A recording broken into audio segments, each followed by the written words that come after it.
A divine force sends a small spore on a planet as the force wishes the person luck for choosing to become a virus. The spore lands on a rat's nose and sinks deep in through the nostrils. The cell performs its biological role and fuses with the DNA of the rat. The rat squeaks in pain and finally goes limp when the infection process is complete.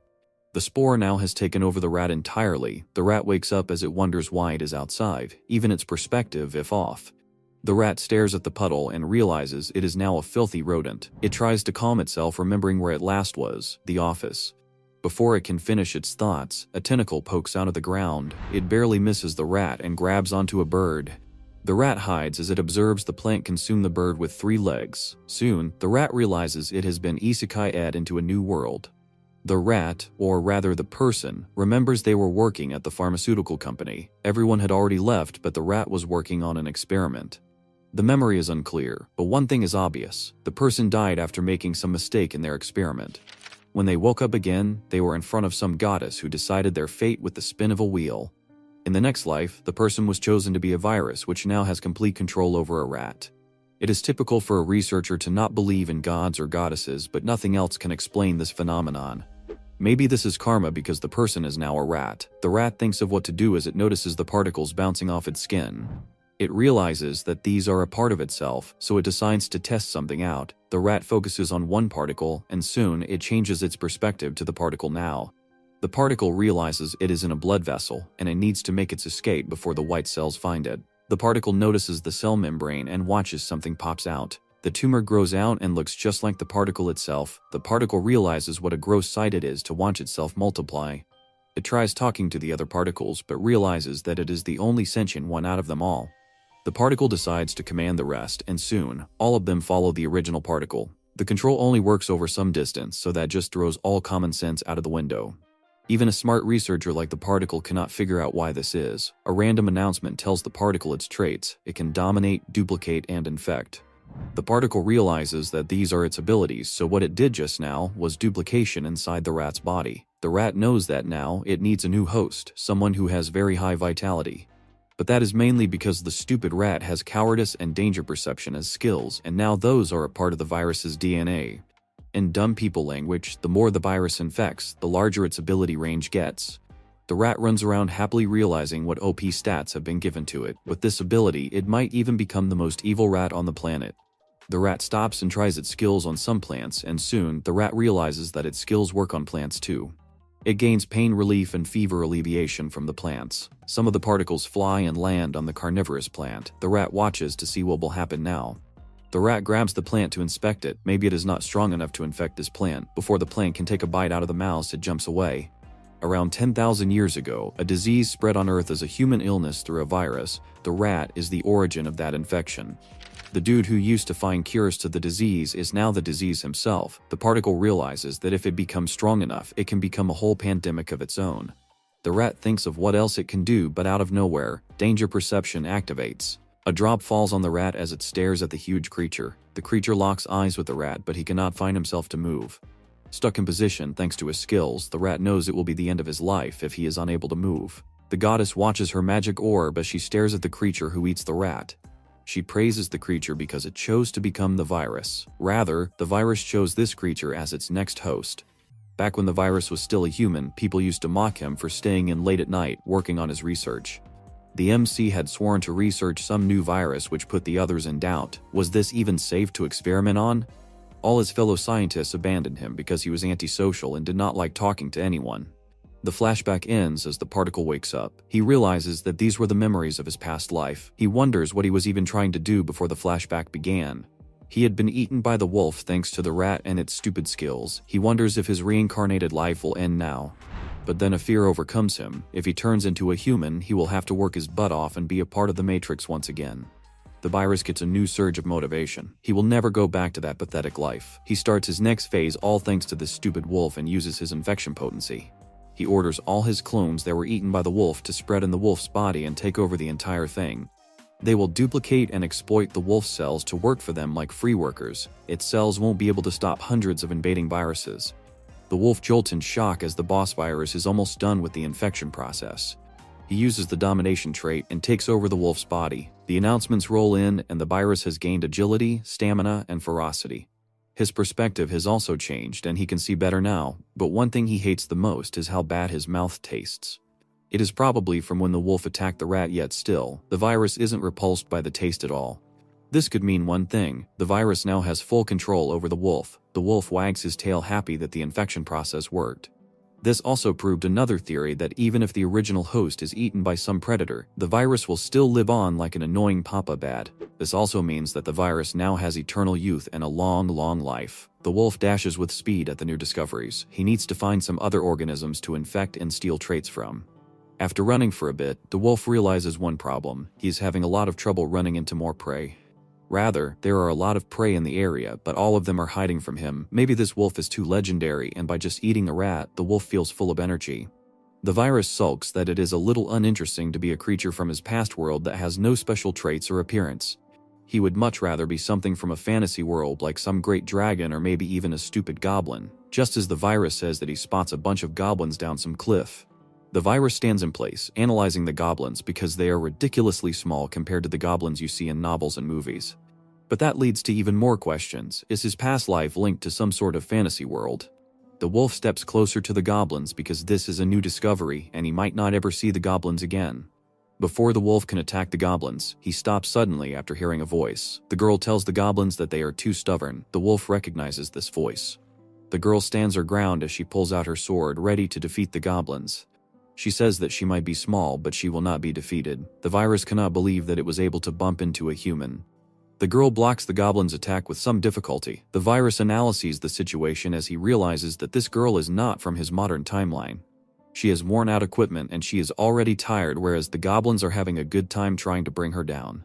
The virus knows that this sort of situation is perfect for him. He was able to confirm that humans do exist in this world, and he too needs a human body to function somewhat normally. He plans on attacking the goblins first, taking over their fast and speedy bodies, and then he will also take over the girl's body. The virus uses the rat's agility and the wolf's ferocity and turns into some third weird thing, that is a wolf with rat abilities. The virus rushes at the fight, ready to test his new skills. He feels that his nerves are calm thanks to the ferocity effect. The goblin jumps at the girl again as she barely raises her sword to block. Before the goblin can strike, the wolf tackles them all down and bites into their tiny necks. The virus now has the ability Short Temper. The girl loses all hope because not only was she fighting 3 stupid goblins, now she also has to face off a big bad wolf. The wolf realizes how horrible the goblin tastes. Another goblin strikes the wolf with its club, but the wolf is faster. It jumps out of the way and attacks the goblin again. The virus feels really happy that now he is light and fast, unlike his previous body that was running on lack of sleep and exercise. The wolf takes a bite out of the second goblin and gains the skill night vision. The girl and the goblins stare at the wolf in shock because he isn't just some ordinary wolf. The last goblin ditches its weapon and makes a run for it. The wolf watches the goblin run, wondering what it should do next. It will be dangerous if the goblin comes too close to the girl, so now the wolf needs to get the goblin by some other method. The virus throws its particles at the goblin, which is the equivalent of sneezing on someone when you have COVID, and soon the virus gains another skill called dexterity, which sounds very useful. Now, only the girl is left. The wolf walks up to her as she tells him to back off. It sniffs the girl as she tries to hide away. The wolf realizes that the girl is actually unharmed, and he can just use her body to turn into a human, but there is just one problem: the virus barely knows anything about this world. If the medical knowledge of this world is advanced, then this girl might lead to his discovery, and then everyone will chase the bag to find a cure. He should just lay low till he can become stronger and learn a bit more. A human body is ideal to gather information, but the virus needs to come up with a foolproof plan. The girl asks why the wolf isn't eating her yet. The wolf looks at the girl, trying to tell her that he is thinking of what to do with her, but all that comes out is a little woof. The girl takes this as a good sign as she realizes that the wolf wanted to save her from the nasty goblins. She hugs Wolf out of nowhere, but the wolf jumps back in shock, probably because this is the first time in 2 lives that a woman is touching him. The girl coos the wolf to come close, but the virus feels very embarrassed. This was not the reaction he was hoping for from the dumb girl. The girl talks non-stop to the wolf with no breaks. She explains how she fought a goblin earlier, saying she thought reading a book on swordsmanship would be enough, but she forgot all about dodging. She thanks the wolf for helping, adding that its movements are very useful to learn from. She keeps chatting away about things like the forest food tasting different from human food and how much she loves tasty meals, which are hard to find out here. The wolf finds himself surprised by how much she talks and wonders if all humans in this world are like this. He yawns, thinking she's talking too much, but tries to listen for any important information. Finally, the girl says something useful. She introduces herself again as an adventurer named Elena and thanks the wolf once again. The virus is surprised. He knows from its past life that adventurers fight monsters and gather things like herbs for rewards. It wonders why a young girl is doing such dangerous work alone. Elena explains that she became an adventurer just 2 weeks ago, but she doesn't have any talent for it. She admits she doesn't have much talent and the Adventurers Guild ignored her, so she ended up working by herself. The virus thinks back to the goblins he defeated easily. They were probably low-ranked monsters. He figures Elena must be quite weak too. The virus then gets an idea. Maybe he could use his special virus powers to make Elena stronger. It decides Elena could be its very first partner. Thinking the wolf will be her partner, Elena leans in very close, pulling the wolf's snoot for a kiss. He gets startled and quickly dashes away, exclaiming that it's too close. She apologizes, saying she got carried away talking because it's been so long since she had someone to talk to. The virus realizes that what it just did would have been a serious crime back in its old world since he is a grown dude. He realizes Elena's brain is like a stupid garden of flowers. Elena notices how dark it has gotten, and she needs to go back home. The wolf decides to act as her personal bodyguard till she is safe. This way he will also be able to find out where she lives. For now, he plans to walk with her to the town. Elena smiles, calling him a nice gentleman, and asks if it will see her off. As they walk towards the town, Elena shares more about herself. Before becoming an adventurer, she used to work in the fields in her village. She says everyone there was like family to her since she was born, but sadly, her village was destroyed by goblins. She quickly adds that, thankfully, everyone's lives were saved, but they had to relocate because another raid would be devastating. Despite this hardship, Elena declares with determination that she won't give up on being an adventurer. She wants to become strong enough to protect everyone from her village all by herself. She adds that she's good at fieldwork that needs strength. The virus silently compares her to himself. In its past life, he was a researcher who got lost in his work and started to hate people. But Elena, even though she was ignored and lost her home, keeps trying and moving forward. Elena suddenly points ahead, exclaiming, "They've arrived." They stand before the gates of a town. Elena tells the wolf this is where she lives. She announces the name of the town, Faust. Elena looks at the large town, remarking that it's big. She still doesn't know her way around very well.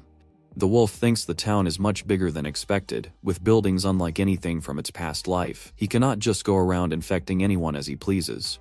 Elena says she wanted to invite him to the inn, but she realizes bringing a monster into town would cause trouble. The wolf gives a small nod as if he is telling Elena not to worry and to go ahead. She thanks the wolf again for its kindness, promising she'll never forget it. She hopes they will meet again someday. The wolf lets out a small woof. Elena waves goodbye and runs towards the town. The wolf watches her go, thinking it's been a while since he talked with someone. He considers that if Elena plans to be an adventurer, they might indeed meet again. The virus realizes that maybe he can become an adventurer too. He thinks being an adventurer is a perfect way to travel, meet different creatures, get stronger, and gain more skills. However, he needs a suitable body first. His current wolf form is his biggest problem. He needs a body that looks normal and is healthy, but he can't just steal Elena's body. She yaps too much that even he will have a hard time mimicking her. The virus briefly considers finding a dead body but dismisses the idea, not even knowing if that would work. The virus sighs as he spots more goblins in the distance. His top priority is getting a human body, but he also wants new skills. Encountering humans in the forest seems unlikely, but then he has an idea. What about humanoid monsters? Maybe it could just take over a goblin, wear a hood, and pretend to be human to enter the town. This may seem stupid, but it might end up working. The virus sees 5 goblins nearby. He hesitates, worried about being surrounded. But then he notices one goblin looks familiar. It is the one he infected earlier when he was saving Elena. The virus realizes his clones must have already taken over the goblin's body, so he decides to quickly take over completely. The virus wonders how to hijack the body again. He remembers the first time he took over the wolf. He got eaten along with a mouse and then somehow took control. That wasn't pleasant, and he doesn't want to be eaten a second time, but he still reasons every virus is part of the whole. The last time he was able to shift his perspective when he was still a mouse. If he focuses his consciousness on the clones already inside the goblin, maybe he can transfer over. The virus concentrates, focusing all his thought on the clones inside the target goblin. He pushes his consciousness forward. There is a strange sensation, a shift, and then he sees success. The virus finds himself looking out through the goblin's eyes. His delusional plan somehow worked. The virus, now inside a goblin body, looks at the other goblins around him. When he was just a virus, he didn't think much about them, but seeing them up close like this, they look pretty scary. One goblin suddenly shouts at the virus goblin. The virus is startled, wondering if he did something strange. The other goblin demands the bag the virus goblin is holding. The virus goblin holds it out. He realizes that because he took over the goblin's brain, it can understand their simple language. The other goblin takes the bag and the virus goblin thanks it for no reason. The other goblins console the virus goblin, saying that the wolf attack was horrible. Another goblin then offers the virus goblin an herb, saying it calms the mind and telling him to eat. The virus goblin thinks that this goblin is surprisingly kind. She tells the virus goblin to not push himself too much. The virus goblin then remembers the wolf it left behind and wonders what happened to it. He turns around and sees the wolf standing there. The virus realizes that after he left the wolf's body, the wolf's original mind must have taken back control. The wolf twitches its ears and then lets out a terrifying growl, baring its teeth once it sets its eyes on the goblins. The goblins scream in fear and start running away. The virus goblin tries to run too but finds it hard in its small goblin body. The wolf chases after them. As the wolf gets closer, the virus goblin feels a surge of power. His skills activate and he uses stamina and agility. Suddenly, he runs much faster, easily outpacing the wolf, and he escapes along with the other goblins. The virus goblin is surprised. He seems his infection symptoms can appear in other creatures he infects too because the other goblins were much faster than before. He thinks this discovery could be very useful. The virus goblin follows the other goblins, thinking it is a good chance to learn about their group. They arrive at a cave, which seems to be their home or nest. The virus goblin looks around inside. The cave is simple and messy, and the other goblins are all malnourished and weak. The other goblins seem scared and whisper that the boss is angry. A large figure appears on a throne. This is a hobgoblin, a bigger, stronger type of goblin who looks almost human. The hobgoblin looks very angry and yells at the goblins, calling them late. The hobgoblin boss asks if the small bag is all they brought back. The goblin complains that orcs stole their prey, leaving nothing. He asks why they didn't just attack human villages instead. The goblins start muttering that humans are strong and they can't win against them. The virus goblin has an idea. This hobgoblin looks like a bigger, human-sized goblin. If it could take over this body, maybe it could sneak into a human town by wearing clothes. The hobgoblin boss suddenly grabs a random goblin, demanding to know why it's still alive. It lifts the goblin up, calling it useless and saying it's hungry. It throws the goblin to the ground. The virus goblin steps in and orders the hobgoblin to find its own food, which is his bait to trap the boss. The virus goblin calls the hobgoblin a useless good-for-nothing who is lazy like a spoiled child. The virus goblin decides to infect the hobgoblin with its breath full of viruses. However, a message pops up that a virus resistance is detected from the hobgoblin. He only has a short time to infect the hobgoblin now. The virus goblin tries to understand why this infection resistance even exists. The hobgoblin boss grabs the virus goblin, surprised it has the guts to resist. The virus realizes the infection time is different for different targets and it didn't work fast enough. The hobgoblin thinks for some time, finally saying the orcs are coming and this place won't last long. It declares it has no more use for the virus goblin and prepares to crush it. The virus struggles, trying to speed up the hijacking process. The hobgoblin thinks it will leave this place alone, letting the other goblins get eaten by orcs. Just as the hobgoblin's grip tightens, the virus successfully takes over the hobgoblin's body. The goblins look terrified at their boss. The hobgoblin thinks about eating the small virus goblin first, but suddenly the hobgoblin pauses. It smiles at the little ones because now it is the virus talking. He tells the goblins that these vile thoughts were what he used to think before. He tells the other goblins that they should get along and become the best of buddies. The new skills come rolling in and the virus now has gained patience, brute strength, and sharp claws. He considers these skills amazing and useful for battle. Suddenly, a goblin announces that there is an emergency. The large orcs have appeared outside the cave. The orc leader declares that this land belongs to them and tells the goblins to leave immediately. The virus hobgoblin knows the difference in strength is too big. Normally, he would just leave these goblins behind. But he realizes this situation with so many living creatures is a perfect opportunity to test his infection ability and increase his control. If it gets bad, he will just flee using agility, but the little goblins are so scared that they are useless to him. He decides to play the role of a leader and give them an awesome speech. The virus hobgoblin lets out a mighty roar, yelling at them to listen. He tells the goblins that they are all strong. He shouts commands, telling them to not be cowards. They need to protect their own home by themselves. He asks them to support him with all their strength. The message gets through loud and clear. The goblins get fired up. The virus hobgoblin activates his skills, which are agility, stamina, dexterity, and brute strength, and all the small goblins turn into buff and strong warriors. The virus hobgoblin notices that its infection ability didn't activate all the useful skills at once. He thinks that maybe these skills are enough for now, otherwise stupidly strong goblins will be very suspicious.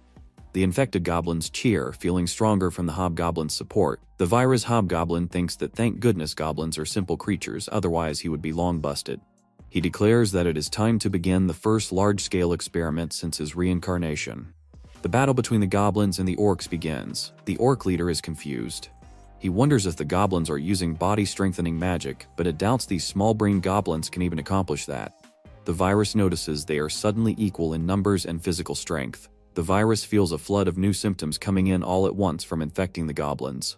He gains skills like hunger, anemia, insight, evasion, and many more. Another thing to notice is that his OP skills are now doubled. He wonders if getting more infected creatures makes his own symptoms stronger. The virus thinks that by infecting even more orcs, it can get more skills and become invincible. The virus mocks the orcs, who are confused by the goblin's new confidence. The virus hobgoblin then attacks. He moves very fast and defeats an orc in a single hit. The other goblins cheer, impressed that their leader is even stronger than usual. The virus was worried he couldn't use a sword, but his dexterity skill makes it easy. Instead of feeling scared, he feels excited and fired up. The virus knows orcs are strong monsters, and it is happy to gain so many great new symptoms from them, like tenacious, strong arm, and natural healing. He thinks that with his power-ups, the orcs don't stand a chance. The orc leader orders the henchmen to bring the beast they captured yesterday. An orc worries that the captured beast is untrained and might attack them, but the orc leader just tells them to hurry. The orc leader is terrified that an orc could lose to a goblin. The virus infects the orcs, and they immediately become weak with fatigue and anemia. The virus thanks the orcs for being so useful. He feels like a god toying with them and decides to end the fight as punishment for their greed. Suddenly, a loud boom echoes from the cave. The goblins look around, confused. There are no clouds, but it sounded like thunder. Something big is coming. A giant bear crackling with electricity appears. The goblins are terrified, wondering what the massive bear is. It is an electro bear who can harness the power of electricity. One of the orcs tells the bear to eat the goblins. The bear looks at the orc, attacking it instead, and soon the orc is instantly zapped into charcoal by a lightning blast. The goblins scream that they need to run. The virus hobgoblin finds it funny that the proud orcs hate losing so much. He sees the bear's electricity as a cool new ability it wants. It won't run away from such an amazing treasure. He knows the infection will take time, just like with the hobgoblin, but he isn't scared. It thinks that once the bear is infected, it will not be so strong. Getting close is too dangerous, so the virus hobgoblin grabs a goblin's spear. He cuts its own hand and smears its infected blood all over the spearhead. He throws the spear with all its might, aiming to pierce the bear. The spear hits the bear, but it just bounces off because the bear's fur is too tough. The virus is shocked. But it notices it gained new skills anyway, which are lightning resistance, sharp claws, and blade-proof fur. The spear didn't go through, but some infected blood must have gotten into the bear's eyes. The virus tries to send his mind into the bear to take it over, but he can't. There's not enough of the virus inside the bear's body to make the transfer. He realizes the bear's own electricity is killing any virus that gets near it. The electro bear charges up a big lightning attack, ready to attack the hobgoblin. The virus hobgoblin braces itself, but his lightning resistance skill isn't strong enough to block all the damage. The other goblins who had no protection are turned to charcoal instantly. The virus thinks that he is screwed because he can't save the other goblins with his current power. He knows he needs to escape. He can't lose the strong hobgoblin body, and he could use the last few goblins as bait to get away. But then, the virus does something that makes no sense. He rushes forward, putting himself right in front of the small goblins, protecting them from the bear. The electro bear attacks, and the virus hobgoblin takes the full blast of electricity. He is thrown back, smoking and badly hurt. The virus rests his head on the bear, thinking about how stupid he is to pull some heroic deed like this off. The little goblins cry out for their leader. He struggles to get up, and his right arm is completely useless from the attack, but he thinks he is still good to go. He remembers his original plan. The virus got into the bear's eyes, but that was not enough. He thinks the bear's electricity only covers the outside of its body, not the inside. So, if his infected blood flows directly into the bear's body, it might work. The virus hobgoblin shoves its own ruined, smoking arm right into the electro bear's mouth. The bear bites down. As his blood enters the bear, the virus gets new skills like electrocution and shock resistance. At the same time, he infects the bear with as many bad symptoms as it can, including anemia, hunger, fatigue, starvation, and weakness. And the stupid plan finally worked. The bear roars in pain as it gets weaker. The virus hobgoblin also gives himself more buffs like sharp claws and superhuman strength. The virus now has lightning skills too. He stands over the weakened bear and says its lightning won't work anymore. He raises his claw and slashes, defeating the electro bear as he gains even more skills. The virus hobgoblin falls, feeling dizzy. He knows that he did it and he is the strongest. The injured goblins cheer for their leader. Even after a few days, the virus hobgoblin is resting. The goblins bring him a big pile of fruit. The virus has been living with the goblins ever since the battle. His terrible injury, which would have crippled a normal person, healed in just 3 days thanks to his healing and vitality skills. Now that the orcs are gone, the goblins can gather plenty of food. He even deactivated the skills he put on his little goblin followers so the humans don't find them suspicious. The goblins offer the food to their leader, saying they love him. The virus thinks it is actually nice being liked by so many goblins. He thinks being the boss here isn't so bad, but he is still a virus and it feels the urge to go out and infect more things. Just then, some goblins run up, shouting they found something weird. They show him a strange helmet that looks like a bird skull. The virus grabs the mask as he thinks that by using this as a face, he might be able to pass as a human. The virus finishes putting on its new clothes as the goblins worry about what new shenanigans their boss is up to. He finds clothing from this world a bit hard to wear. He fastens its bird-like mask, covering his face, and then he turns to the goblins and tells them he is going on a journey to improve itself. He explains that the last fight taught him that he is not strong enough. The goblins are sad and cry out, saying their leader is already very strong and begging him not to leave.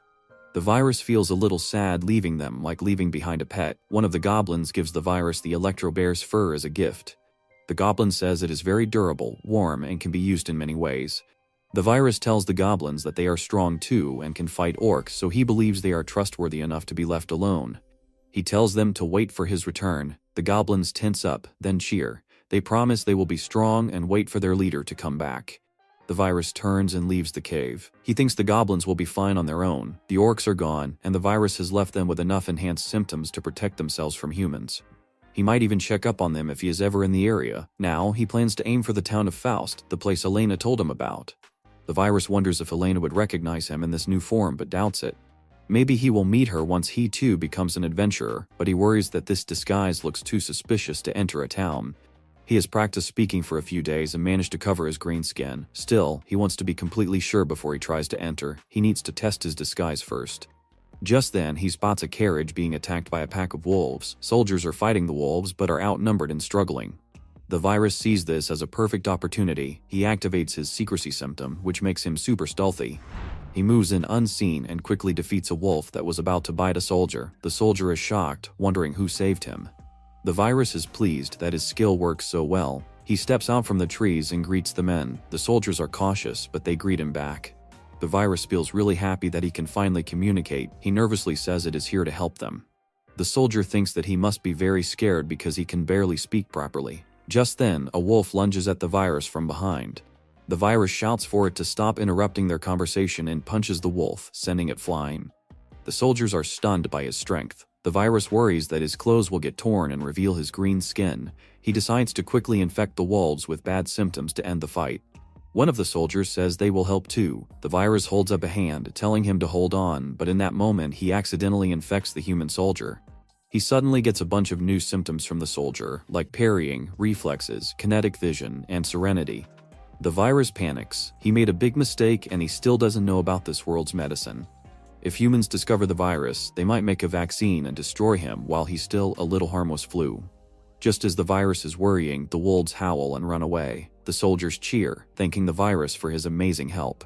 They are amazed by his inhuman arm strength and guess he must be a famous swordsman. They beg to see his face as the virus scrambles to come up with some excuse.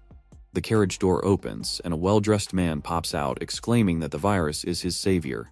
He thanks the virus over and over for helping. This must be the person who was in the carriage. The soldiers make sure the man isn't hurt. The man confirms their worries and tells them that the cargo is safe too. The man introduces himself as Roy Inhart, a merchant from the Valkyrie firm. He explains that his escorts were already tired, and the smell of the special meat in his cargo must have attracted the wolves.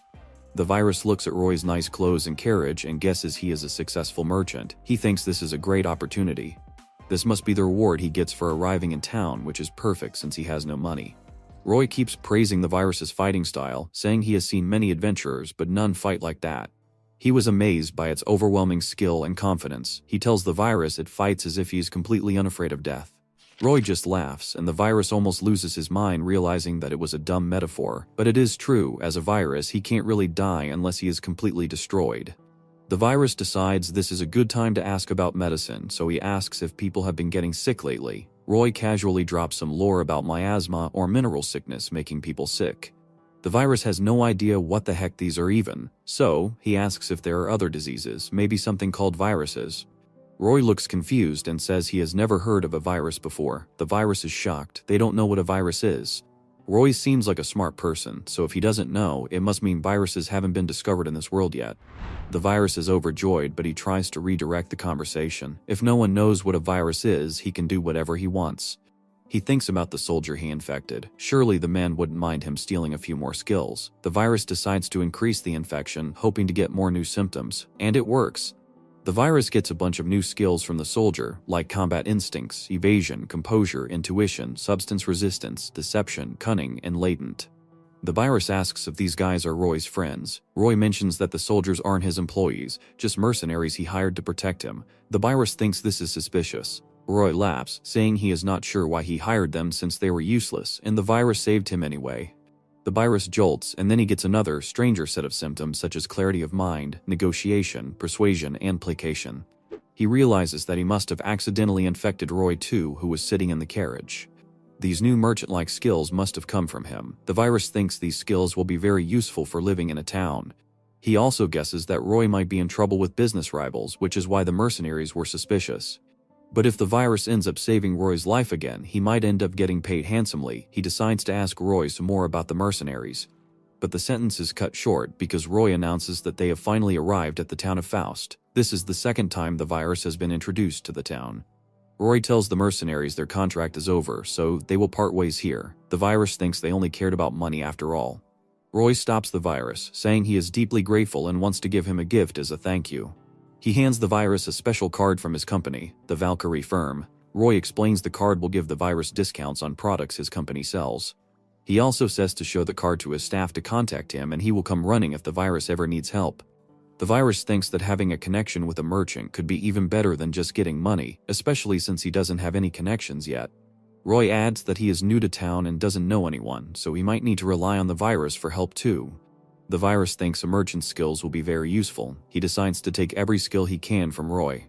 He shakes Roy's hand, and a whole new list of disturbing symptoms appears: acting, assassination, presence detection, presence concealment, muffle, invisibility, secrecy, and even shadow magic aptitude. The virus is stunned. Roy then offers it a bag of money as a reward. The virus suddenly panics. He quickly refuses the money, saying that he just remembered something very important he has to do. He staggers and dashes away, yelling goodbye. Roy watches him go, thinking he is strange for someone's first time in town to be in such a hurry. Roy wonders if the virus suspected something, but he just smiles. He thinks the masked person has secrets too, just like him. He feels they will get along just fine and looks forward to working with the virus in the future. The virus runs through an alley in the city of Faust. He thinks about his first encounter with a human here, the assassin Roy, and how he ran away terrified. The virus realizes he didn't need to run. He had already infected Roy, so he would have had the advantage in a fight. Feeling exhausted, the virus decides to look around the city and find an inn to rest. As he walks, he sees many different races which were not in his previous world. This confirms that he truly is in another world. The virus is curious about what new symptoms he could get from them. The virus approaches a 3-star inn, but the innkeeper sees his dirty robe and looks disgusted. He tells the virus that shady creatures are not welcome and he has no rooms for someone so suspicious. Another innkeeper tells him no because he looks shady. The virus then meets an elven innkeeper who tells him that he doesn't care what you have done or how you look, but if you can't pay, you aren't welcome. The virus sadly considers returning to the Goblin nest. The innkeeper tells the virus to come back when it has money. The virus thinks this civilized world is a terrible place to live. It tells the innkeeper it has things to sell instead of money. The innkeeper shoos the virus away, saying he only takes cash. The innkeeper then suggests the Adventurers Guild might buy the fur the virus is carrying.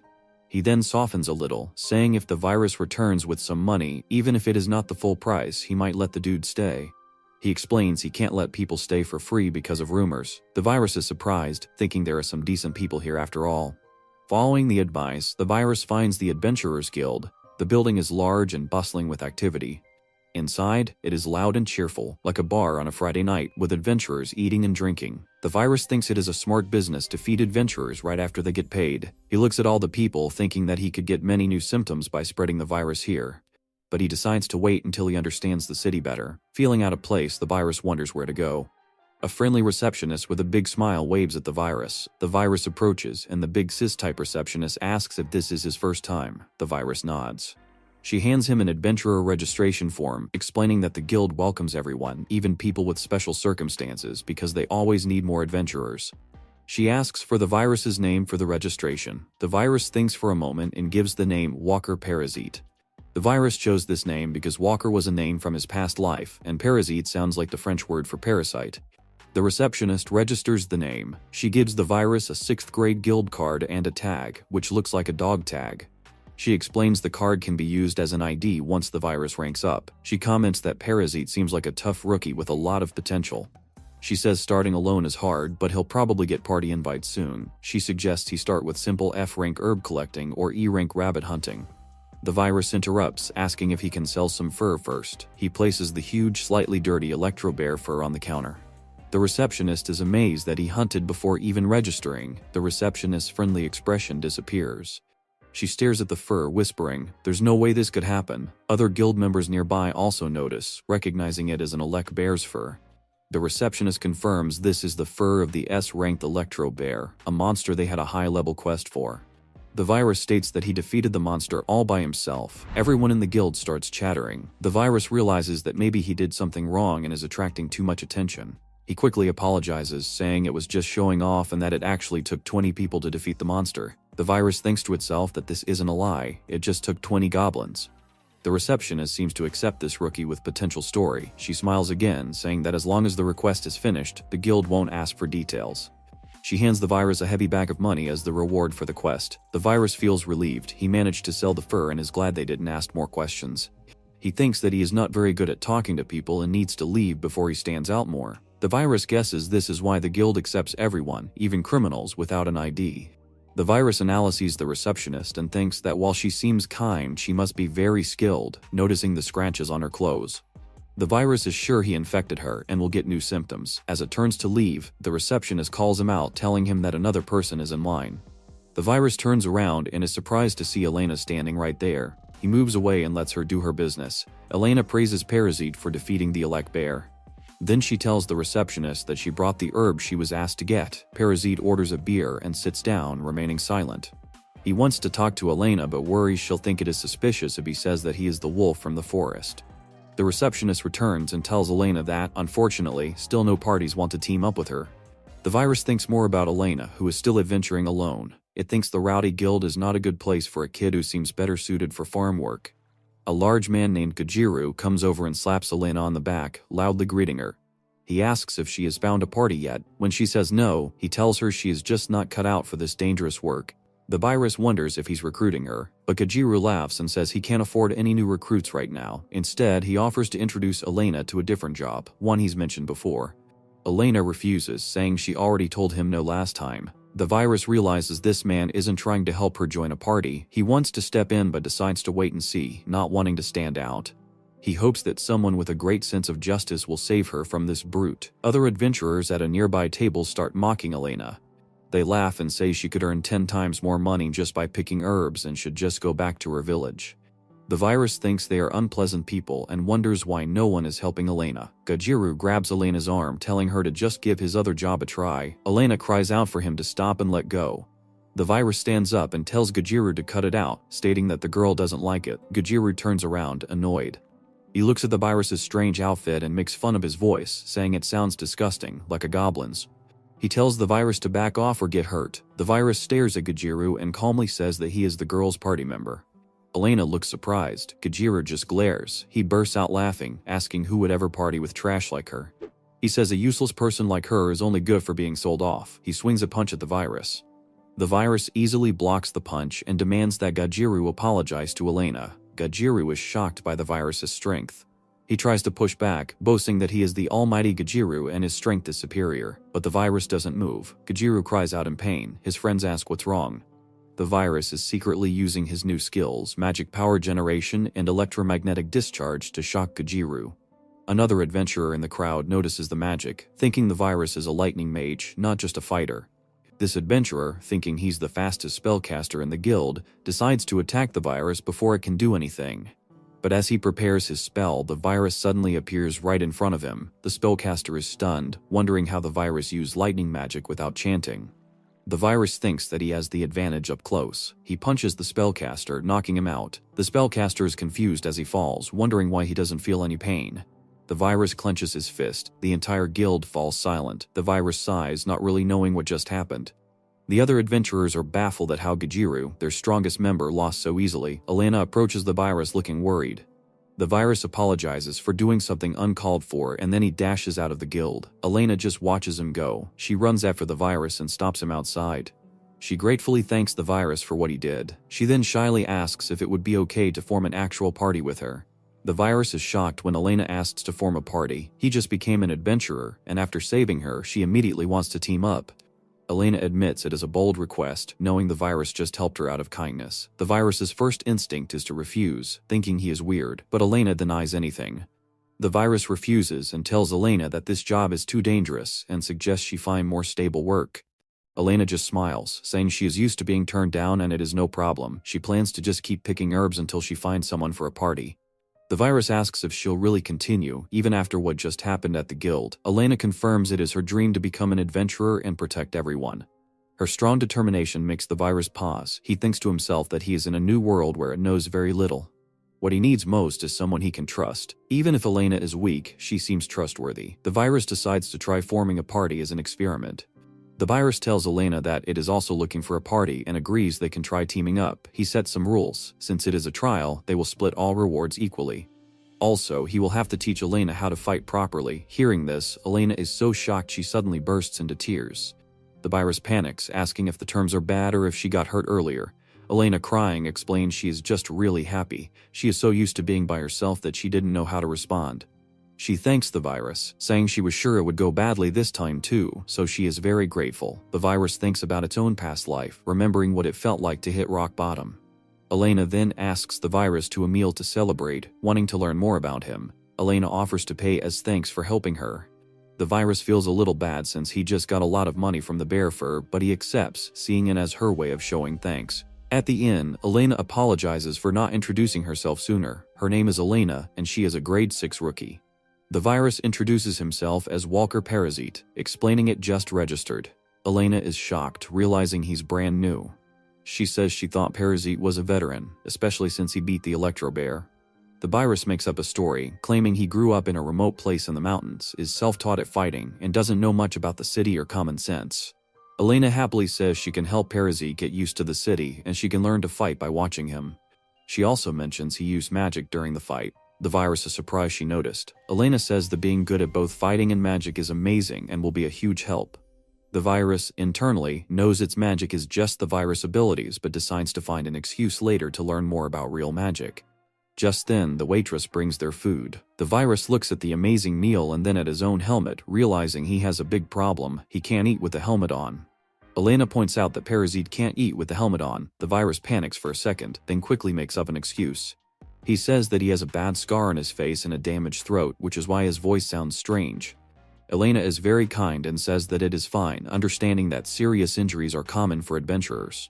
She suggests they ask the waitress to pack the meal to go. While they wait, Elena tells the virus that a hobgoblin attacked her village once and many people died. She says she will never forgive those goblins and wants to become a strong adventurer to protect everyone. The virus, in the hobgoblin body, stays silent. He thinks that Elena probably never imagined she'd be speaking face to face with a hobgoblin. He feels guilty for deceiving her. The virus decides that he must find a real human body as soon as possible, and until then, Elena must never find out that he is a goblin. Elena smiles, thanking the virus again for agreeing to form a party. She says she is lucky to meet someone like Parasite. The virus thinks about how innocent and naive Elena is, and how she seems to find trouble easily. He feels that he needs to stay on guard to protect her. The waitress brings their takeaway food. The virus offers to walk Elena back to her inn, worried the men from the guild might return. Elena says it is fine. She then tells the virus something she thinks he won't believe. A wolf helped her in the forest and they even had a chat. She adds that the way Parasite helped her felt very similar to what the wolf did. The virus is startled. Elena wonders if she has a secret talent for being a monster tamer. The virus quickly changes the subject, telling her that tomorrow will be their first day working together. He reminds her to get plenty of rest and food. Parasite is excited, thinking it has been a while since he worked with someone, but he is sure their teamwork will improve. Elena stands outside the inn where Parasite is staying as she wakes him up with her loud voice. Parasite jumps up and looks out of the window. He's surprised that she is an hour early for their meeting at the guild. As Parasite dresses up, cussing her out for privacy, Elena has already asked his location from the innkeeper, who confirms Parasite is on the second floor. Elena heads up. Elena bursts upstairs, cheerfully wishing Parasite a good morning. The virus asks how she found his room. Elena explains she just asked the innkeeper for a big guy wearing a black cloak and a bird mask. The virus sighs, realizing his disguise stands out too much. He knows he needs to find a new human body soon, feeling guilty for tricking Elena. Elena looks a bit worried and asks if Parasite changed his mind about forming a party. The virus quickly says no, that is not it. He adds that since he is new in town, her help will be great. Elena's face lights up with a big smile. She excitedly declares it is their first adventure as a party and they should head out right away. As they walk through the town, the virus looks around at all the new sights, noting that he hasn't had a chance to explore until now. A street vendor calls out to the duo, offering a local specialty called Goblin juice. The virus agrees to take one. The vendor offers a discount of just 10 silver. Elena slams her hand on the counter, telling him to wait. She corrects the vendor, saying he must have meant 2 juices for 10 silvers. The vendor nervously agrees. Elena can't believe it. 10 silver is double the normal price. What a scammy little vendor. The virus says they should hurry to the guild, get a quest, and come back to the market after they get paid. Elena sips her juice, still worried Parasite will be tricked again. The virus agrees. As they walk, Elena thanks the virus and promises to keep a close eye on him so he won't be tricked again. The virus decides to leave this to her. The receptionist turns to the virus and wonders if he really defeated the Electro Bear all by himself.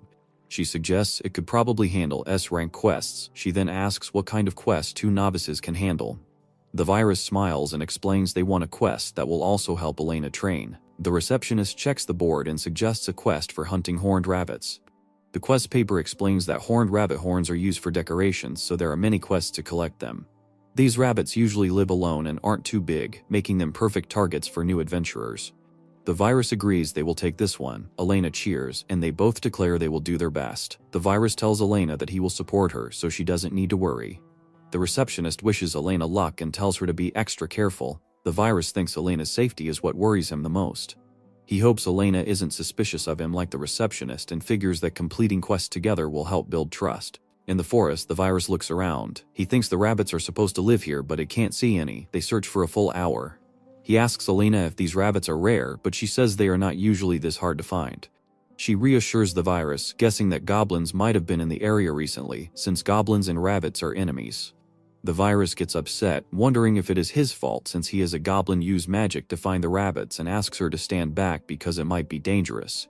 Elena is surprised he has a plan. The virus thinks that his new merchant skills should be useful. He activates presence concealment to hide his goblin nature and presence detection to sense everything around them. The skill works, revealing something moving inside a nearby fallen log. The virus calls out to Elena, telling her there's something inside the tree.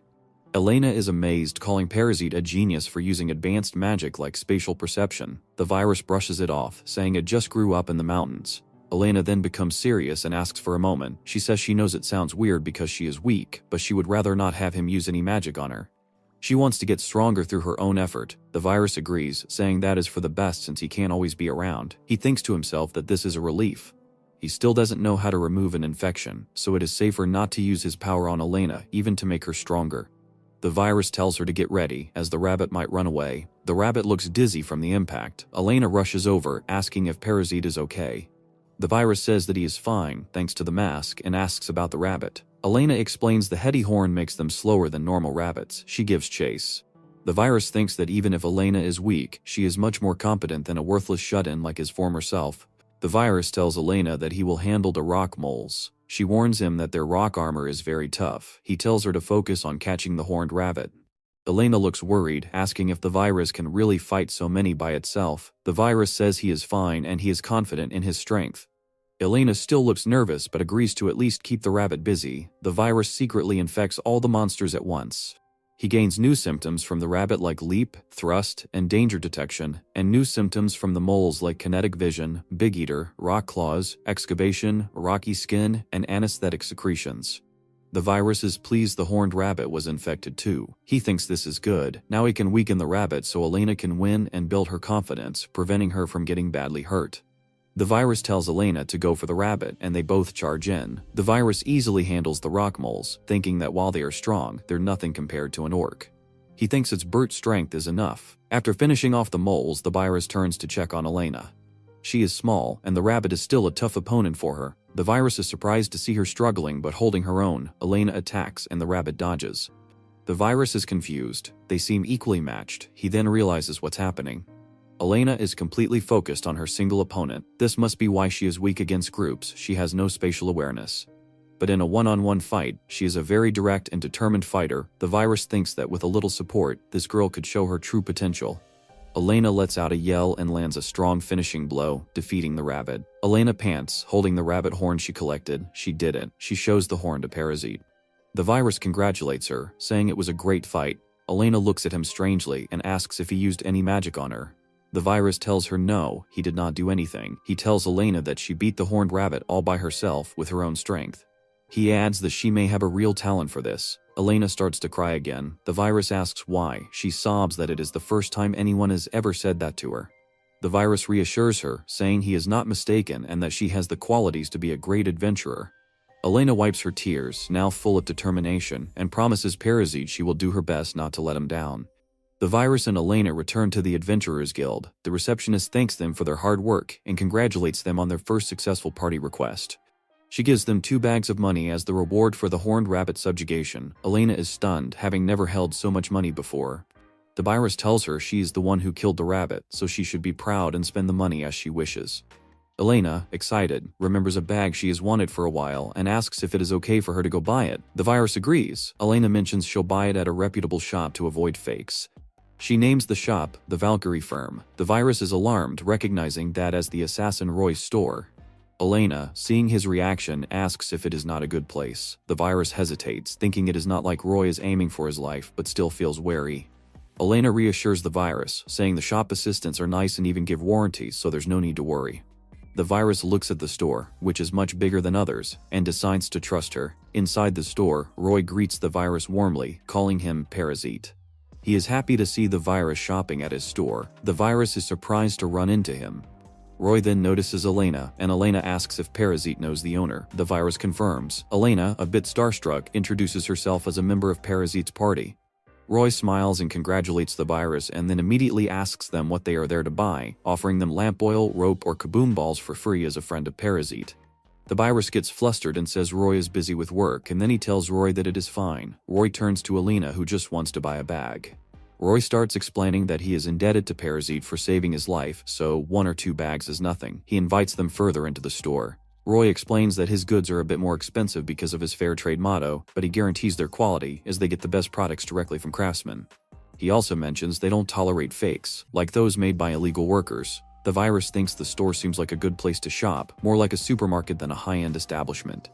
Roy shows Elena a bag of holding, explaining it is enchanted to hold 5 times the capacity of a normal bag. Elena is amazed. Roy insists it is a necessity for adventurers, and she must take it. He says he understands if the virus doesn't want to feel indebted, but this is just his gratitude for being saved. He adds that the virus could have defeated the wolves even without his help. The virus thanks Roy for giving Elena the bag, but says he doesn't need one. The virus and Elena leave, and Roy tells the virus they look forward to his next visit. Once the duo is outside, Roy's smile fades. The wolves were set up by him to see how good the mercenaries hold up. He notes that the tracking magic placed on the girl's bag is working. He thinks the girl seems bright and kind, but also naive and gentle like someone from the countryside. He muses that she'll fetch a good price on the black market. Elena, meanwhile, is thrilled with her new bag, feeling like a real adventurer. She thanks Parasite, saying she had no idea he knew someone so famous. As they walk, Elena suddenly stops, feeling like they were being watched. The virus says it is just her imagination, but as she walks away, the virus's danger detection skill kicks in. He also wonders how Roy knew its name. Elena says she is just a bit tired. The virus tells her there's no need to escort him. He is heading back to the inn. It thinks that if Roy's target is actually the virus, it needs to get Elena to safety and then get away from her. Elena thanks the virus and says she'll see him tomorrow, mentioning she'll rest up. The virus agrees to meet her at the inn. Elena waves goodbye and heads to her inn. The virus thinks that spending time with Elena might not be so bad, despite his dark thoughts from his previous life. He decides that he must protect her from any danger, so he starts planning to check on Roy's men and make sure they aren't up to anything. When the virus leaves, Elena worries that the more she learns about Parasite, the less qualified she feels to be in his party. She needs to start pulling her own weight soon. The virus watches from his window, waiting for Elena. It is long past their meeting time, and Elena still hasn't shown up. He wonders if she overslept and decides to check her at the guild. At the guild, the receptionist tells the virus that Elena hasn't stopped by today. The virus finds this weird. She wasn't at her inn either. The virus spots Kajiru and his friends, the men from the guild fight. He remembers they were harassing Elena before and gets a bad feeling. He uses presence detection to track them and follows them into an alley. There, he confronts them. Kajiru is shocked, recognizing the virus. The virus senses Gajiru's killing intent, which is much stronger than at the guild. He realizes Gajiru is seriously trying to kill him, so he activates his electrocution symptom. The virus demands to know where Elena is. The virus threatens him, saying it has already done something to his body and will make him suffer more if he doesn't answer. Gajiru pretends not to know what the virus is talking about, but then, after feeling the electric shock, he panics and confesses. He yells that they sold her off to some bad dudes. He explains they had no choice. If they did not meet their quota, the bad dudes would have killed them. The virus demands to know where the bad dudes are. Gajiru, terrified, tells the virus they are in an abandoned fortress north of the town, which is where they keep all the captives. Gajiru swears it is the truth. The virus, confirming the location, turns and leaps onto the rooftops heading north. Gajiru and his men watch in shock, one of them calling the virus a real monster. Elena finds herself a prisoner, along with a few other young girls. She can't believe she was caught by human traitors. She worries about Parasite, hoping he isn't concerned since she vanished without a word. She knows she needs to find a way out of her bounds. Nearby, the virus follows the bad guys who took Elena. He recognizes them as the men from the Valkyrie firm. One of them complains that they've had problems with pests lately and wonders why there are so few of them this time, noting 6 people have been accounted for. The scene shifts to Roy, who is watching the fortress from a distance. He smiles, glad to see the captured girls are still alive. He reveals that the detection magic they put in Elena's bag allowed them to track the bad men down. He notes the bad men were greedy and just grabbed anyone they could. One of his men asks if Roy needs help, but Roy declines. He says there are about 20 bad men, but they haven't been noticed yet. He tells his men to rest, as he'll handle this himself. His real job, he reveals, is that of an assassin. He plans to get rid of the bad men without leaving a trace, as if they were never there. He also notes that if these bad dudes get their hands on the girls will be exploited for the rest of their lives, and they don't have time for that. Inside the fortress, one of the bad guys is bullying a young girl, telling her to shut up because she just needs to be seen, not heard. Elena steps in, pleading with him to stop and asking how he could do something so awful to a child. The bad guy, enraged, turns and hits Elena, calling her a bad name. Another bad dude complains that he is damaging the product. The man stands up to them, telling them this is what happens when the captives act up. Roy, watching from a high vantage point, is surprised. He figured Elena was a more timid girl, but she is quite brave. He decides it is time to get started and takes aim from above. But just as he is about to act, he senses something else moving quickly from the forest. He thinks it is a powerful monster and that it will be a problem if it runs into them. The monster is the virus, who leaps over the fortress wall and lands with a crash in the middle of the courtyard. The bad guys are stunned, wondering who this guy is and how he fell from the sky. Elena recognizes him, calling out to him. The virus immediately charges. One bad guy tries to stop him, but the virus grabs his head with incredible strength. The bad guy is terrified by this power. Another bad guy tries to hit the virus in the back, but the virus just turns his head, his mask eye gleaming. The blade shatters against his cloak. Elena screams as blood splatters. The virus stands up, surrounded. The bad guys count their numbers. 1, 2, 5, 10, 20. The virus looks at them and states he is going to defeat every single one of them. The bad guys are confused. One demands to know what the virus thinks he can do by itself. Another charges, yelling at him to not mess with them. The virus moves in a blur, dodging the attack and countering instantly. The bad guy is shocked. The virus dodges another attack, then another. The bad guys can't believe it. One tells his friend to run, but the virus cuts him down. Roy watches from the shadows. He had figured the virus was just a soft-hearted person, but he is shocked to see this side of him. He thinks that, based on his investigation, Parasite has no past. It is as if he just appeared from the forest. Roy muses that he can't find any information on him at all. The virus continues its silent, brutal attack. Elena, seeing the scene, finally shouts that this is enough. The virus stops, looking at Elena. Elena and the other girls are terrified. The virus stands in the middle of the courtyard, surrounded by defeated bad guys. He apologizes and says he will free them now. One of the surviving bad guys recognizes him as the guy who helped them earlier. The virus frees Elena from her bounds. Elena is shaking. The virus apologizes and Elena says she is sorry he had to do something so terrible. She then hugs the virus, pressing her face against his masked chest. The virus asks if she is not afraid of him. Elena says that after seeing him fight so hard for her sake, she could never be afraid. The virus looks down at her and says thank you. One of the bad guys, having survived, crawls away. He thinks this masked person is a monster and he has to report back to base. He runs into the forest but is stopped by Roy. Roy asks the bad guy to stay, saying he wants to look after the girls who escaped and wants to keep things quiet. He also notes a child was among them. The bad guy doesn't understand. Roy drops his friendly merchant act. He thinks he figured the virus was a hobgoblin underneath his mask, but after seeing that fight, he knows that is not true.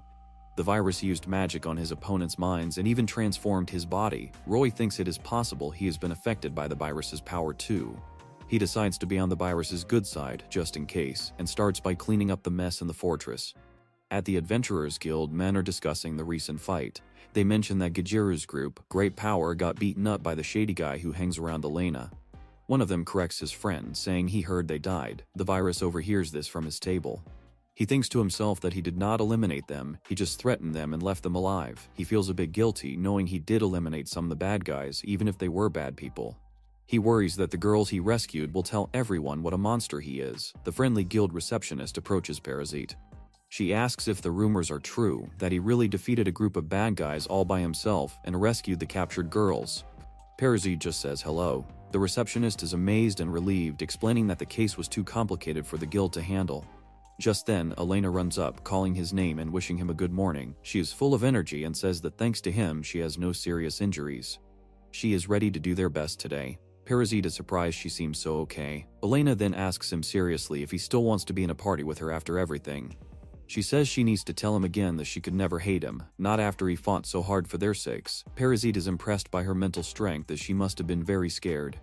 Elena also notes that his voice sounds better. Parasite thinks this is because of the physical manipulation skill he used.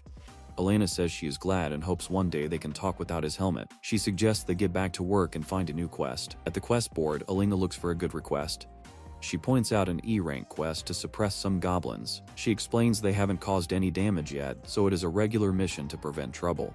Parasite looks at the map and realizes the location is the same nest where he used to be the boss. Elena, remembering her own village, says goblins are unforgivable and they must be stopped before they cause any more damage.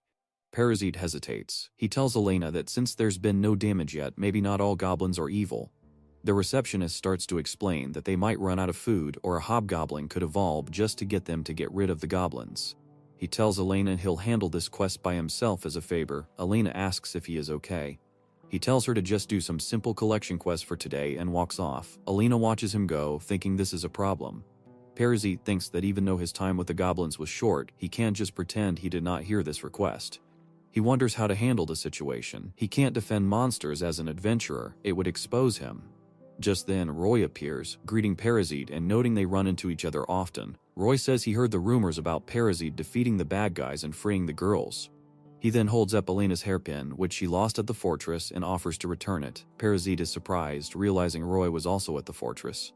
Parasite thinks about the bodies he left scattered everywhere and how he did not tell the girls to keep it a secret. Roy reassures him, saying not to worry. He hasn't heard any bad rumors. He explains that the aftermath has already been dealt with. Parasite realizes Roy cleaned up the mess and now owes him one. Roy asks if Parasite is still willing to help him even after seeing what happened. He offers his assistance, saying it would be an honor to help someone with Parasite's talents. Parasite decides this isn't the time to worry about Roy's motives. He tells Roy there is something else he needs help with. Parasite leads Roy back to the goblin nest. The goblins are overjoyed, swarming him and shouting that Hobgoblin-sama is back and did not forget them. Roy is stunned, saying he had no idea goblins could even speak. He calls Parasite a man of many talents. Roy asks how Parasite does it. Parasite decides to be honest and tells Roy that he is actually a hobgoblin. Roy is not shocked since he knew from the start. Parasite asks for Roy's help to protect these goblins from the subjugation quest. He suggests moving them to an area that has already been cleared. He thinks that since Roy already knew he was a goblin and is still willing to cooperate, maybe he can be trusted. The goblins protest, saying they don't want to leave their home. The lead goblin asks what's wrong with their annual events, meaning raids. Parasite is speechless. Roy tells Parasite that while he is happy to help, he isn't running a charity. He can't protect them if they're just monsters. He notes this line of work can't be entrusted to weak goblins, but then asks that what if they were stronger? Parasite gets an idea. He uses his power, and a strange light appears. A symptom-mutated message appears. The lead goblin suddenly looks much more intelligent. He tells Parasite that everyone here now has a unique magic cast on them. He says some are strong enough to shatter boulders, others are good at sneaky operations, and one is even an expert with medicinal plants and a great cook.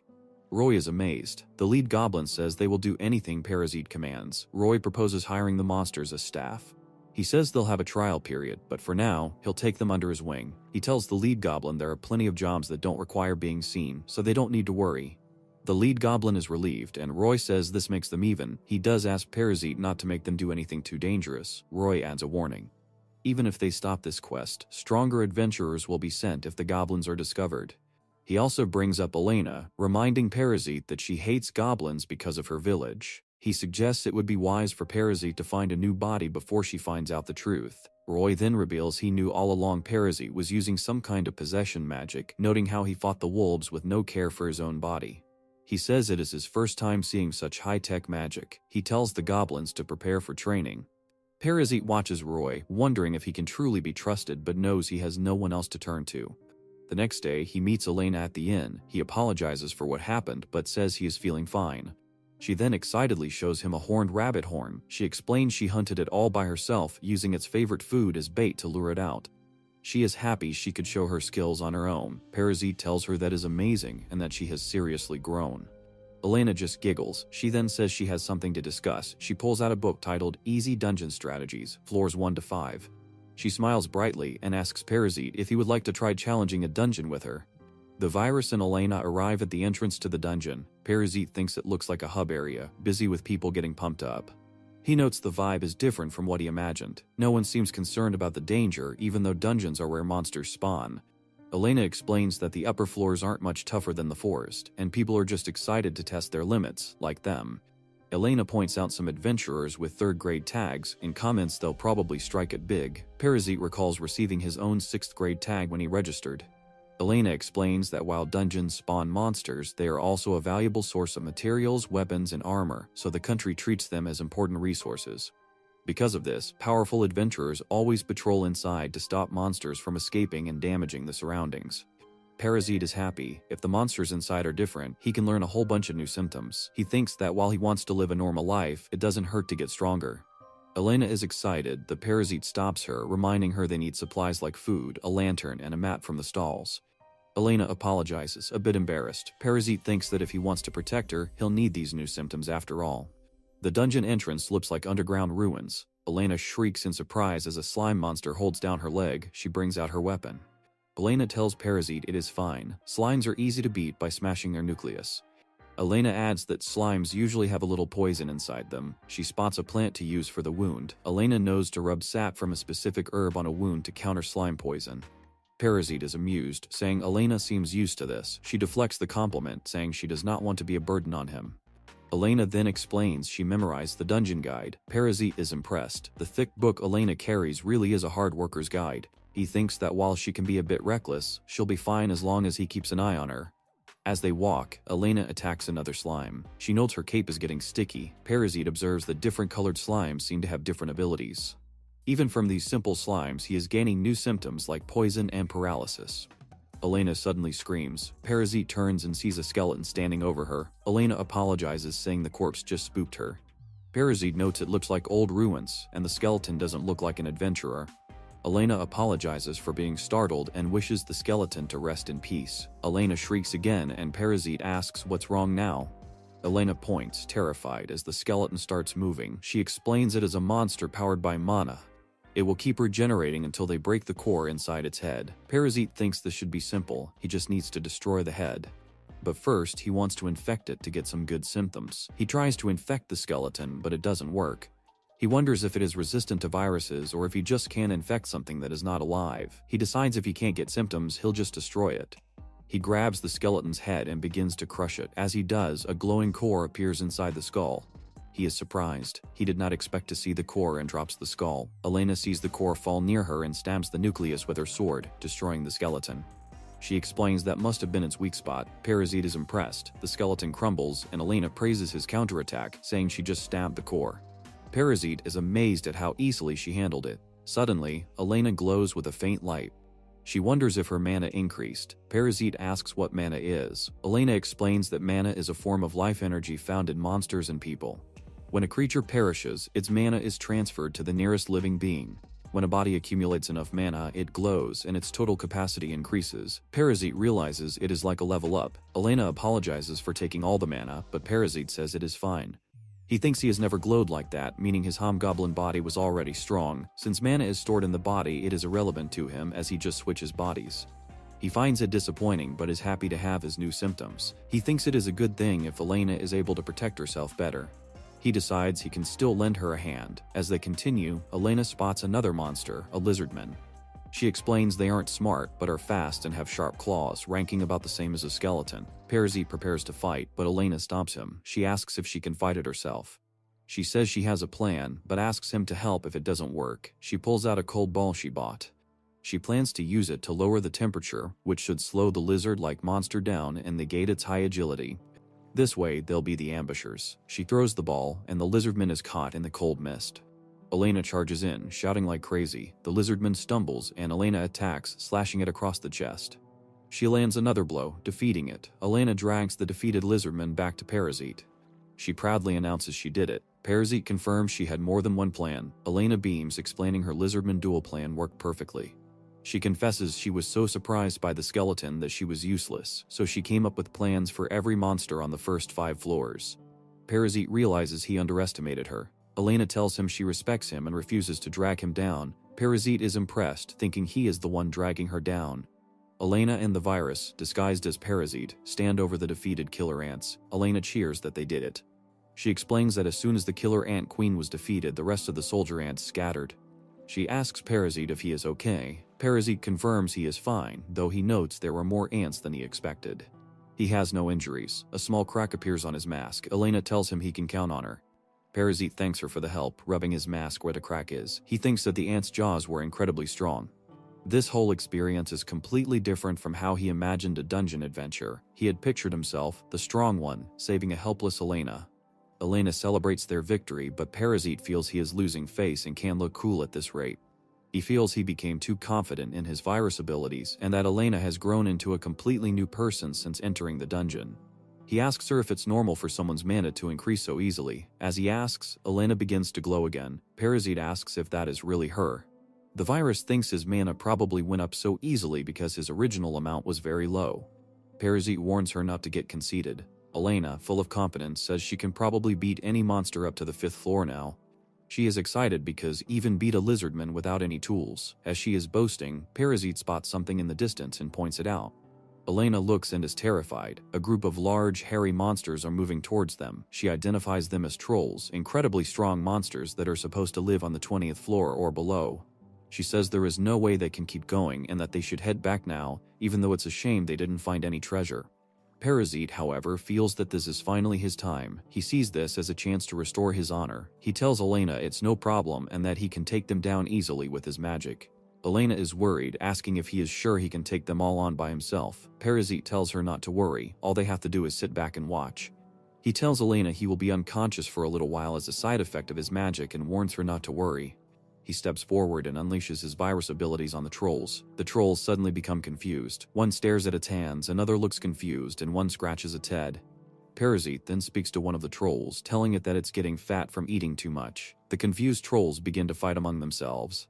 Parasite returns to Elena's side, and she asks if he is okay. He says he is back. Elena asks what's going on. Parasite explains that he just used some confusion magic on the trolls. He tells her now all they have to do is wait and watch them duke it out. Elena is amazed, calling Parasite incredible. The virus thinks to itself that he is glad he could cast a spell on so many targets at once. Parasite tells Elena to continue following his example, explaining that his mentor taught him to combine both strength and intelligence. Elena feels she still is not good enough, as all she can do is memorize the guide. Just then, the ceiling begins to crumble. Parasite shouts for Elena to watch out. He grabs her and leaps out of the way of the falling rocks, but they fall straight down into the middle of the battling troll horde. The virus and Elena are falling straight into the horde of trolls. He thinks this is bad and worries he can't keep Elena safe in all this chaos. He suddenly has an idea. He uses a skill to zoom away from Elena and lands hard among the trolls, slumping over. Elena sees him fall and cries out his name, realizing Parasite is unconscious. She knows this is not good. A troll grabs her. Elena looks at the troll, who tells her that it is him. Elena screams and tries hit the troll in the eye. He tells her to hold on, that it is him. She struggles, telling the troll to let her go because she has to save Parasite. She cries out as the troll loosens its grip and drops her. Elena grabs onto the troll's arm, jumps onto its back, and dashes toward Parasite. Another troll steps in her way. She thinks this is bad, knowing she can't get to him while they block her path. She lands on the ground with a thud. She refuses to escape by herself, declaring that Parasite is her savior. Meanwhile, the virus's consciousness realizes the hobgoblin body is becoming self-aware again. He thinks this is bad and that he must get back inside the body. Elena sees the mask on Parasite's body crackle with energy and calls his name, thinking he's waking up. But the hobgoblin body roars, telling Elena to hurry and get somewhere safe, warning her not to come over. The troll smashes the ground and the floor cracks open underneath Elena. She screams as she falls into the chasm. Parasite, now back in his masked body, yells her name. He lunges forward but knows he won't make it in time. Elena disappears into the darkness. Parasite is horrified. Elena fell straight through the dungeon floor. He thinks he has no choice. If she lands on the dangerous lower floors, she might not survive. He decides he must infect Elena and take over her body to save her, even though he wanted to avoid it. He just discovered a new symptom, Lucky, and wonders if it came from Elena. He tries to transfer his consciousness to her. The virus is overwhelmed with guilt. He feels this is all his fault. He thinks that this was bound to happen because he has so little knowledge compared to Elena. She had to suffer just because he was trying to show off. He apologizes, desperately hoping she is okay. The healer tells him to wait, asking what he is doing. The man with the hat yells that he won't get killed protecting a stranger from the guild. A monster bites him and he screams. A new beast-like adventurer appears and defeats the monster, saving the healer. The man with the hat is stunned. The healer looks at the new monster-like person, wondering what it is. The virus notes that Elena is not with them. The healer sees the new creature is an adventurer wearing a tag. The virus in the new party asks the healer if she's seen a girl with a green skirt and red headband who is shorter than him. The healer says she hasn't seen anyone like that. The virus is paralyzed, unable to move an inch. He wonders who is there. An elf-like woman appears. She tells the virus that he seems to be in a hurry, but her job is to stop suspicious things, and she couldn't ignore him. She asks what exactly he is. She notes that refusing to speak will only make things harder. She then releases her immobilization magic, allowing him to speak, though he still can't move his body. The virus wonders if she is exploring these dangerous lower levels all by herself. He decides it's safer to answer her questions to keep things civil so he can continue his search for Elena. He tells the elf that he is a human. He can tell this elf is in a completely different league from other magic users he has met. The elf woman calls him a liar, stating he is clearly a hobgoblin. The virus is surprised she knew. The elf says if he already knew that, there was no point in her asking. She introduces herself as part of the guild's staff currently patrolling the dungeon. The virus compares her to the friendly receptionist, realizing this elf is also guild staff. He feels this is bad. Her role is to make sure nothing dangerous escapes the dungeon, which means she's here to eliminate monsters like him. The virus prepares to transfer his consciousness to a nearby monster to escape. The elf, however, apologizes and rephrases her question. She wasn't asking if he was human, but if his core was human-like. She reveals she watched him save the other adventurers who were in trouble. She says a normal hobgoblin wouldn't go out of its way to help someone like that. She reassures him, explaining that the guild accepts many individuals with special circumstances, so the fact that he is a hobgoblin doesn't matter. She says she won't hold him there, as he seems to wish for a normal, healthy life. The virus, desperate to find his friend, explains he is searching for someone who vanished. He tells the elf that this person is incredibly important to him. He explains that meeting this person, Elena, changed his monster-like way of thinking. He decided he wanted to live a normal, quiet life watching over her, and that's why he was heading back to the city. He begs the elf to please release him so he can find her. The elf says that it is fair enough. She offers to help him find his friend, and the virus is deeply grateful. The elf says she truly hopes he finds the person safe and sound. She clarifies that she may not be able to help in the search, but she offers a handshake. The virus hesitates. He knows he shouldn't infect someone who is trusting him, but he feels he needs more power to save Elena and has no other choice. He shakes her hand. He instantly gains a flood of powerful new symptoms from the elf, including order, magic proficiency, spirit magic aptitude, and several powerful resistances. He feels kinda bad for taking advantage of someone who just trusted him, but the virus thinks to himself that he'd like to borrow her body to help the search, but knows that's not possible. The virus is happy to have gained new symptoms. He thanks the elf and says goodbye. The elf stops him, offering one last piece of advice. She warns him that if he is ever deemed too dangerous to exist in the city, she will not be merciful. The virus understands. The elf tells him to lighten up, saying it's just a hypothetical, and maybe they will meet at the guild again. The virus is relieved. He thinks he's safe for now and promises himself he won't do anything reckless again once he finds Elena. The virus, back in his hobgoblin body, flies back to the area where he and Elena fell. Something feels wrong. He has no sign of human life on his magic perception. He tries to return to the spot, but the path is different. The monsters he defeated earlier are gone. He wonders if bodies just disappear on the lower floors. He reaches the place where they should have landed, but it's a dead end. He can't believe the landing site has completely vanished. He wonders if the dungeon floor repairs itself. He worries about how he will find Elena. Just then, a magic circle appears on the ground. A monster growls from inside it. A monster jumps out of the circle. The virus wonders if the monster came from the circle. The magic circle fades, but the monster is still there. Suddenly, the virus is pulled into the magic circle himself. He gets warped to a different location, far away. He looks around and sees many magic circles on the ground. He wonders if monsters use these to move around. He thinks Elena might have been warped by one of these circles, and he could use them to search for her faster. Just then, a tiger-like monster attacks. The virus is annoyed to see it's not just one, but a whole den of them. He decides he'll have to infect them all at once to take them down. As he gets ready, one of the gatlings steps on a glowing circle and is instantly killed by a trap. The virus realizes the area is dangerous, full of traps mixed in with the warping circles. He knows wandering into one is a bad idea. He uses the new order symptom he got from the elf. He commands all the gatlings to stand on a magic circle to use these to move around. The gatlings all obey and are immediately defeated by the hidden traps. The virus sees that all the circles were traps except for one single final circle. None of the monsters survived, which means he has no backup body to transfer to if this last circle is also a trap. He hesitates, but then he thinks and he remembers how Elena risked her own life to save him. He can't just be afraid of getting hurt. He knows she could still be in trouble. He swears he will get her back to the surface. He jumps into the last magic circle. It feels much stronger than the one that brought him here. He is teleported to a bright, open cave with an underground lake. He looks around and sees a figure sitting by the water. It's Elena. He calls out her name, so happy he finally found her. Elena hears his voice. She looks up and asks if that is Parasite. Elena is overcome with relief, saying she's so glad he's okay. She says she knew he would come and save her, so she waited right here for him. The virus tells her everything is okay now and he's sorry he took so long to get there.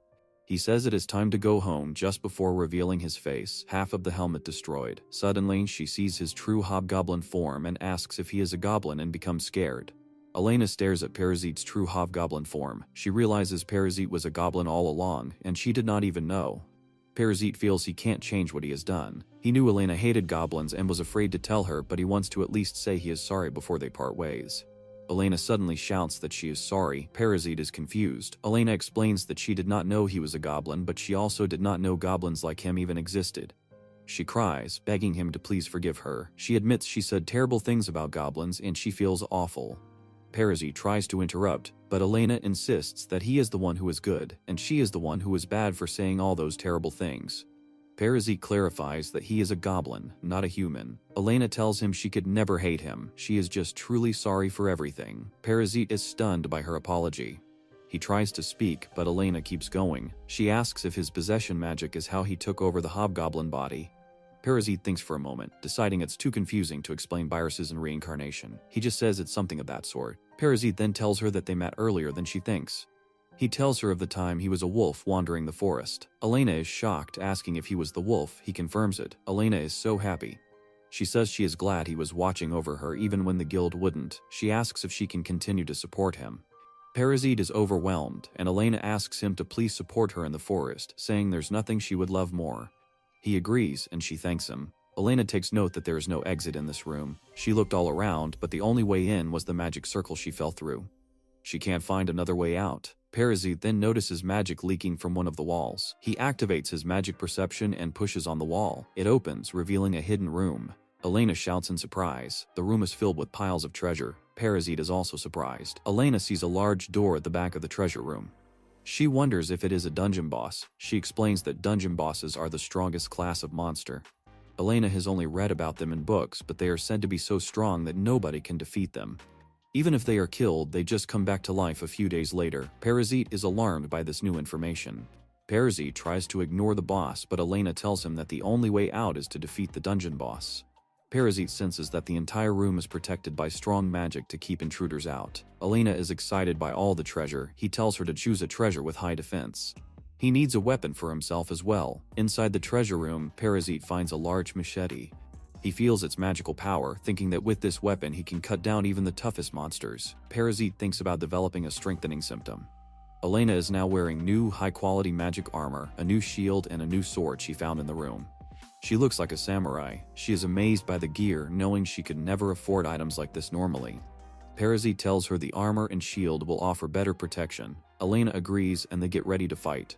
Parasite tells her to watch out, explaining that a powerful monster is waiting for them behind the next door. Elena says she feels stronger now than when she first entered the dungeon and is sure she will be fine. She cheers and they both push open the large ornate door. They enter a huge dark cavern. In the distance they see a figure in a white hood. The figure looks up. Parasite thinks to himself that this is not a human. The figure's eye glows brightly. Parasite yells at Elena to get down. A powerful beam of energy shoots from the figure's eye, blasting the spot where they were standing. Elena is shocked and the virus asks what that was. The smoke clears, revealing the figure. Elena is surprised to see a golem. She explains that a normal golem is a giant mechanical monster, but from what she has heard, golem lords look similar to humans. Plus, they are still very hostile to humans. Parasite wonders if this lord monster also has a core somewhere that they need to destroy. Parasite thinks that while the golem is a superior species, his virus is superior. The golem lord stands before them, and Parasite thinks that the golem lord seems open to attacks. Elena gets ready for battle. Parasite rushes towards the boss to attack with his machete. The virus activates its dynamic vision and mana burst symptoms. Parasite thinks it's still too early for the golem to give up. Parasite swipes his weapon, but the golem lord reaches up to defend against the attack with his arm and reveals a glowing mechanical eye. The golem lord's head, which it holds in its hand, opens its single eye and the eye begins to glow with power. Parasite sees this and thinks this is bad. At this rate, he will be obliterated if he gets hit. Elena, however, charges forward with her sword, yelling for the golem to take her attack. Parasite yells Elena's name. The golem lord fires a powerful beam of energy, but Elena manages to block it with her new shield.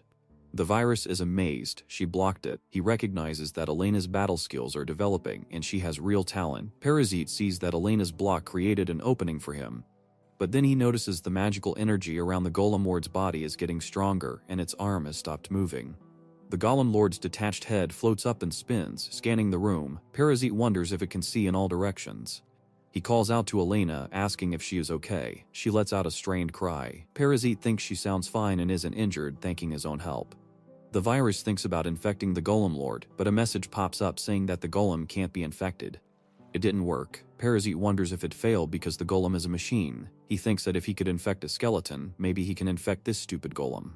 He charges at the golem lord. The golem lord changes its stance to defend itself. Parasite dodges a blow and curses, thinking the golem changed its fighting style because it knows he is a melee fighter. He thinks that in that case he has a variety of other abilities. He vows to strike the golem down before it can analyze him. As he attacks, he notices a liquid with a strong magical power coming from the golem, like fuel. The virus cheers because he was finally able to hit the golem. He immediately develops new magic symptoms like thunder magic aptitude, light magic aptitude, and muscle relaxation. The golem lord analyzes its own damaged armor.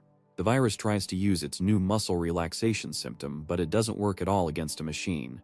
Parasite realizes this won't be an easy fight. The virus thinks that it might not get an easy win just from infecting the golem. Parasite looks at the golem lord. He notes that it looks just like a human. He thinks that, aside from some minor joint issues, it could probably just walk around a city without being noticed. Elena asks what's wrong. The virus thinks to himself. Instead of destroying the golem, he decides he will transfer his consciousness into it. He tells Elena his plan. Elena is surprised but somehow agrees to this ridiculous plan. She wonders if this will even work, knowing that the golem is kind of a boss character.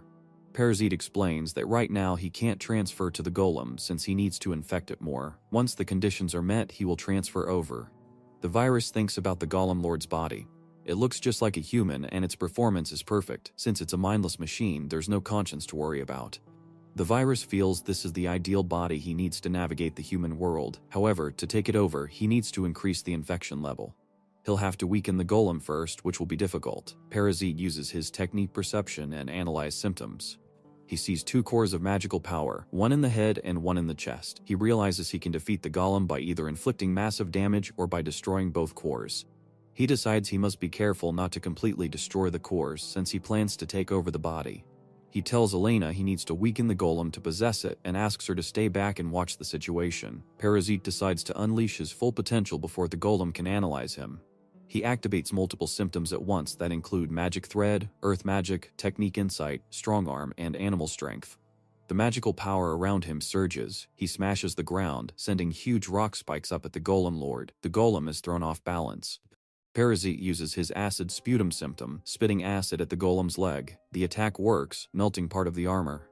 The golem lord is surprised, noting that a hobgoblin spitting acid is unheard of. Parasite thinks to himself that he is the enemy who fights based on accumulated data like an AI bot.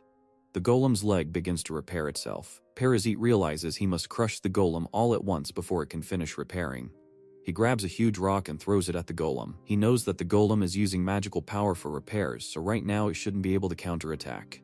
The rock smashes the golem's arm and then the virus lunges forward because now he is ready.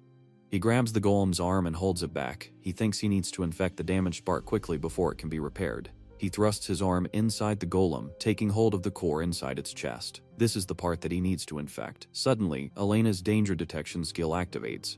She looks around for any signs of danger but has a hard time locating any. Suddenly, she sees the golem's head eye aiming at Parasite's neck.